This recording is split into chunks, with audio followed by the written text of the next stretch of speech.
Make sure to shake this up a whole bunch before you use it, or else all the powder goes to the bottom. Which is no good. Although the bottom of this will be amazing. It'll be like solid metal. Oh, I didn't close it all the way. Oh no. Oh no. Look, it's on really tight. Yeah. Yeah. It won't even budge. That's fine. I'll just use that first.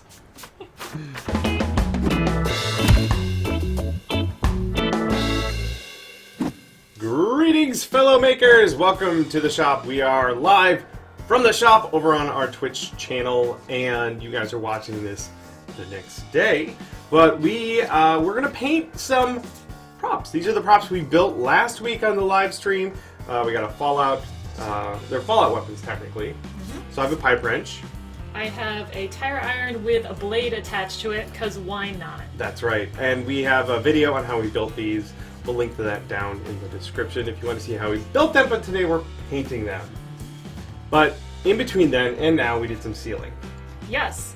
For the tire iron bladed weapon, I used Plastidip and Flexidip because I was almost out of both, because I've recently been doing a lot of testing on how to seal foam. So I mixed them together, did a couple layers of Plastidip, and then a couple layers of the Flexidip, and they bonded together nicely. I did do a test first just to make sure, but they really seem like they're pretty identical. Cool. So I did mine in neoprene, which is something new that we've been playing with, and I really like it because it's flexible, it applies a lot like latex, and it's sandable, which is wonderful. Oh, we also spray painted them. we used, is a can over there? This stuff here. It's a Krylon Fusion flat camouflage paint. It bonds really well to both the Plastidip and the neoprene, and that's a dark brown, and then we'll use that as a base for our painting. If you want a rundown on those and a bunch more sealing methods, we just put out a video on that. Again, link down below, covering a bunch of different methods for sealing all of your foam props. And I do want to take just a quick moment to thank all of our patrons at patreon.com/finishedprops. The money you guys send us to help us make these videos gives us the time we need to do all of that testing that Brittany did on all the different sealing methods. So videos like that, and of course all the rest of our videos, wouldn't be possible without your help. So thank you very much. If you want to help out, head on over there. Consider throwing us some coin. Alright, let's start painting our props. For my pipe wrench, this guy right here, it's got a base coat of a dark brown, but I want it to look like the reference here.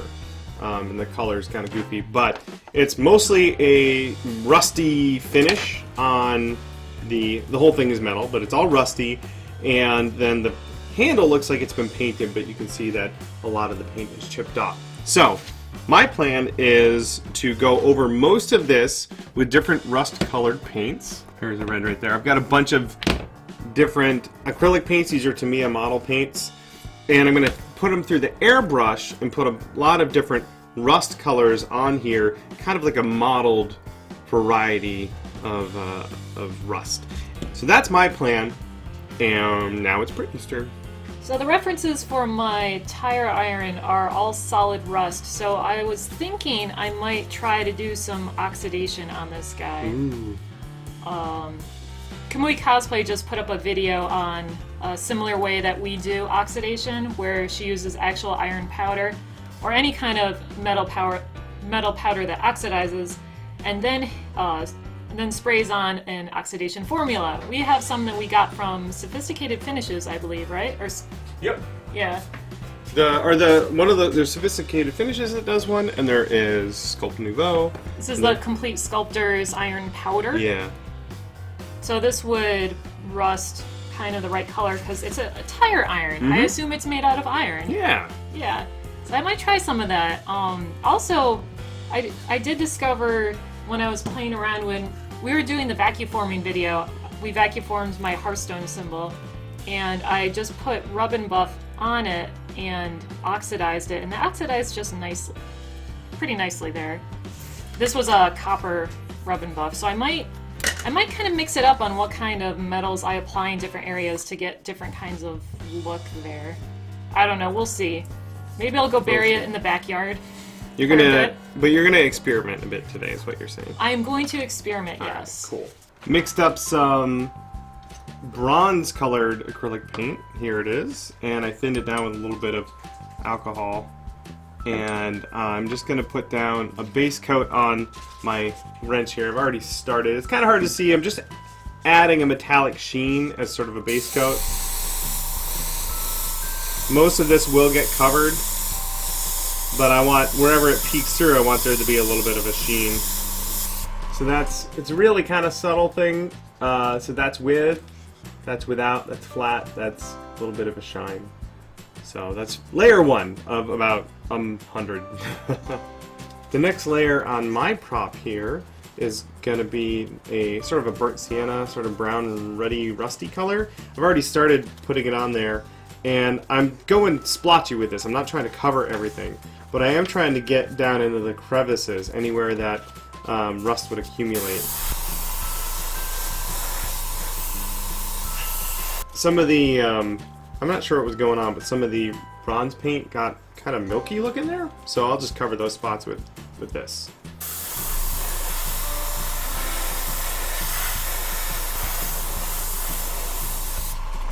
And there we go. That's kind of the rust layer there. And I understand this webcam doesn't have good color, so I will take better pictures and post them for you. Mixed up another color here. This is more of an orange. I'm going to add kind of like a lighter tan orangey rusty bit to it. And again, I'm going really splotchy with this.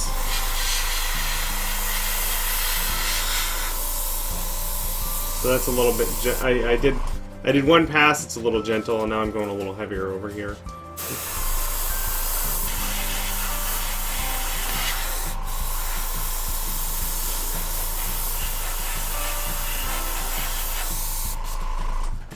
There we go. I'll take a picture of that too. I think the first thing I'm going to try with this axe is the Sculpt Nouveau Iron B metal coating. It is a mixture of metal powder and paint, I believe, and you apply it on your piece and then you hit it with an oxidizer while this is still wet. So that's the trick, is you don't want to just put this on and then come back and try and oxidize it. So I'm going to dab this onto my prop in random places, and probably I have a bunch of these scrap little upholstery foam pieces, and just brush it and dab it on in different areas. And as I go, I'll be adding this guy. It says it's Tiffany green. It's Sculpt Nouveau's patina, but if you use it on iron or steel, it will cause rust. Yeah, and the sponge brush works great for this because you can get that kind of dabbed look, so it'll look like that pitted rustiness going on. See you, Ted. Oh, is Ted off to do work? Got things to do. I saw a picture of his board and it was awesome.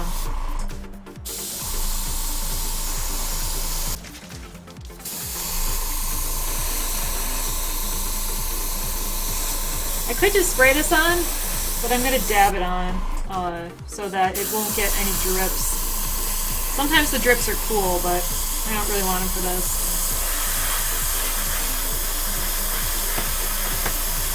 Now that I've dabbed on the patina mixture, I'll just let this dry as I work on the rest of the piece.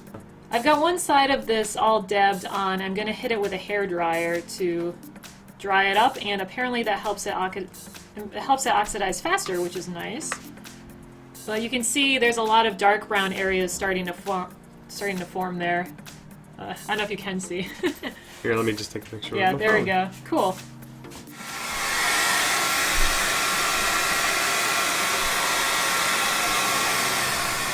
All right, the handle is painted red, but I want some of this rust to come through, like the red is chipped off.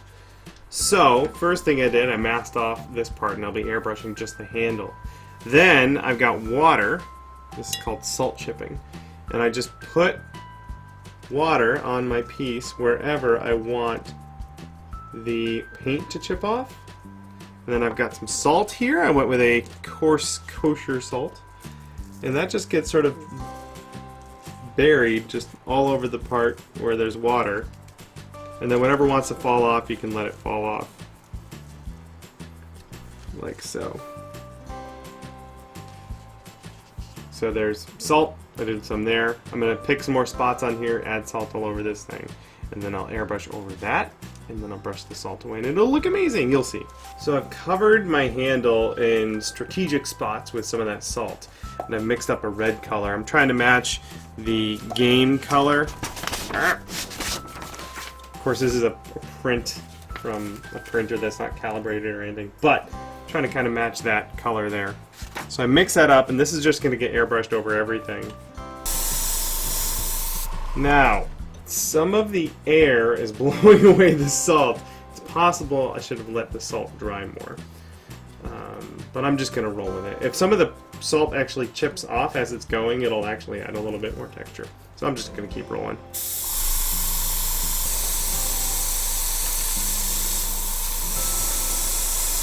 Here's the first layer of red, and I like that, but I mix up a pink. And this will make it look like more of a faded, sort of, like sun-faded color. So I'm going to apply that, but not like really well. Make it a little splotchy. That's about it right there for the paint on that. Now that the pink and red paint has dried, brush off all this salt. I'm just going to make a mess. Actually, I'll start by taking off my masking tape. A toothbrush, you just brush off the salt, and what you end up with is all these spots where the salt masked off the red paint. You get this splotchy, cool looking rusty bits below. Salt chipping. It's the coolest. I've got the iron metal coating on both sides of the axe now, and they've both been covered in the patina. This side is already looking cooler than this one. This is the second one I did. I'm getting some different colors of rust in here, some oranges and reds, and a little bit of the gray is still visible, so it's got a really nice texture going. So now I'm going to go over this with another layer of the iron beam metal coating, but this time, while it's still wet, I'm going to dump on some iron powder, and then I'm going to put the patina on top of that. This mixture will help the extra powder stick to the prop, and it'll give it some really nice texture. Make sure when you work with powders that you use a respirator and have a station set up where you can remove any powder that lands on the table. I have a piece of paper here that has a crease running down the middle of it, so I can lift all this up when I'm done and dump the extra powder back into the container if I want to, or I can just put it in the trash.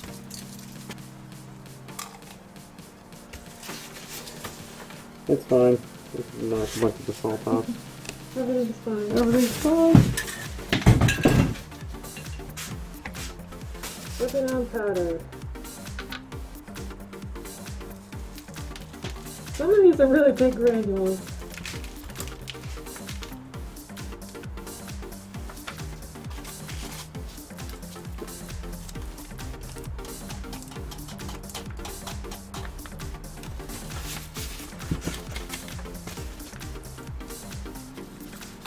For this one, I'm going to use a spray and see how it goes for the patina.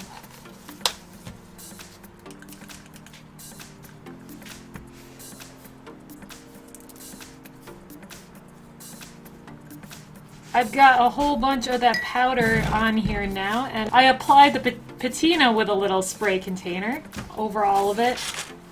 And it's all pretty wet right now, so I'm going to hit it with a hair dryer to help it oxidize and also dry it up so I can work on it more.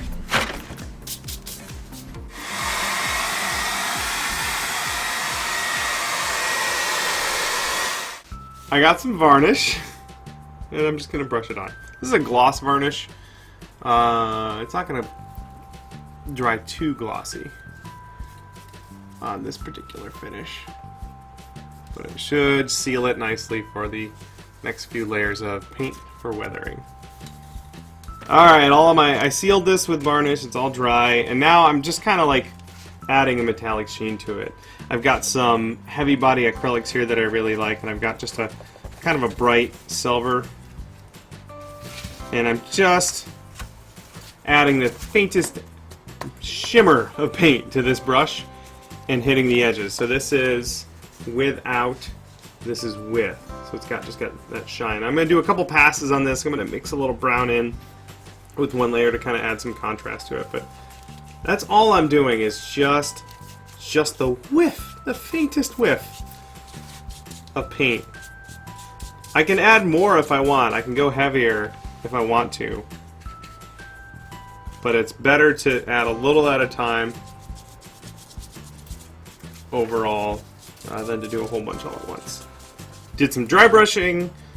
It's looking pretty alright. The last thing I want to do is weather it. And normally I would just take some dark acrylic paints, smear it in the crevices, and wash it off. But this actually looks dusty. Like in the crevices and everything, it's lighter because it's accumulated dust. So I've got this stuff here, these pigment dusts that I got from the hobby store. And I'm going to add dust to all the crevices. So we're thinking this thing's been sitting on a shelf for a long time, and it's been accumulating some dust. So this dust just kind of gets smeared into the crevices, and then kind of wiped away. Like I've been using it, but it's still pretty dusty. And this is cool. It adds a difference in the sheen. It's no longer got that shine in those spots, and it's got some nice contrast. Really sort of mix things up a bit. We'll do some up here, like I can fill this thing in. I can do this area here, especially areas in here where where dust would just settle and you wouldn't be able to get to it. And I can just kind of wipe that away a little bit. Maybe use a paper towel. But that's the best I could do to clean that one. Maybe a little more subtle. Like so. So I'm just going to keep going and add dust all over this guy here, and then I think I'm going to call this just about good. So my rub and buff test didn't work out too well. It's too waxy to consistently get the patina finish to stay on it. I did another test with some of our cold casting supplies. We have all these guys for when we add metal powder to plastic resin pieces that we cast in molds. I really like the look I got with the brass powder. It's normally a light yellow, and then when I oxidized it, it kind of turns into a little bit of a rust. This is my test piece right here. So even if it doesn't rust too much, that kind of that yellowy orange is pretty much what I want for some of the lighter bits of this guy. So I'm going to brush on some of the patina in areas to wet it down, and then lightly sprinkle on some powder just in kind of the crevice areas where it would really build up, and see how that looks. I like that they do class things Yeah. sometimes. Yeah, a teeny little bit. It's finer powder than the iron powder.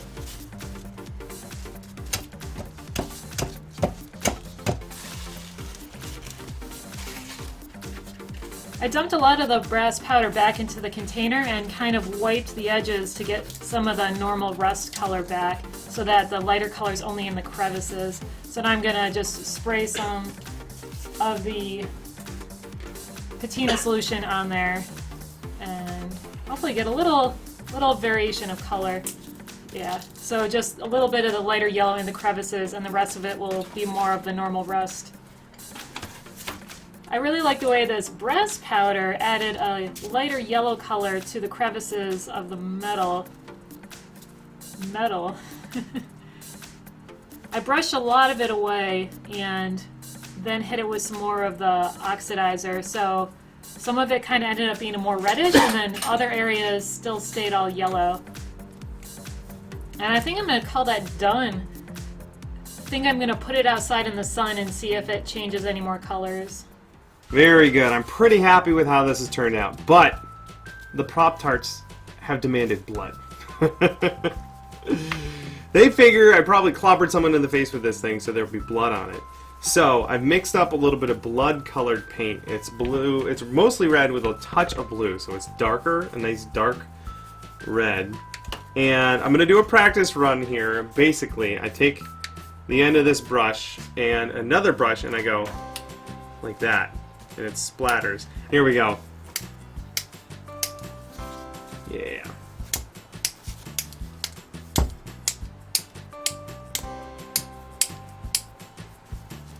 Ah, that was a good one. I'm getting this everywhere. It's cool.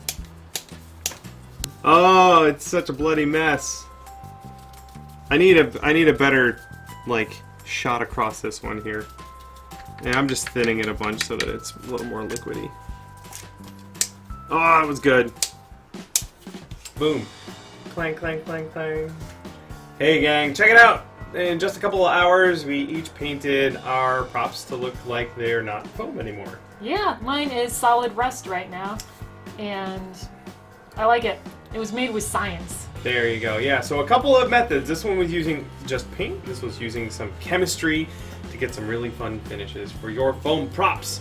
Again, if you want to see the video on how we built these, we'll have that linked down below. And if you want to check these videos out while we do them live on the live stream, you want to hang out with the Prop Tarts, go to twitch.tv/punishedprops. Give us a follow over there. We do these from the shop videos live Tuesdays at noon Pacific. So join us there, and we'll see you on the next live stream. Clang, clang, clang, clang, clang, clang, clang. It's the sound foam makes.